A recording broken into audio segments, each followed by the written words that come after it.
menginstruksikan seluruh jajaran di lingkungan pendidikan ini melakukan pembinaan mental dan spiritual di lingkungan generasi penerus kita. Saya tahu kondisi ini sudah berlangsung sejak awal.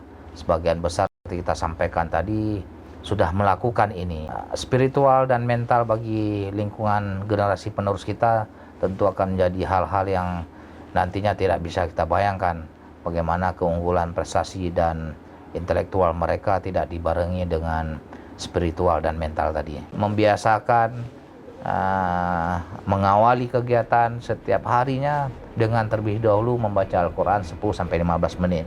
Ya, kita merasa bangga ada yang sudah hampir 5 juz, 6 juz ya setiap tingkatan mereka.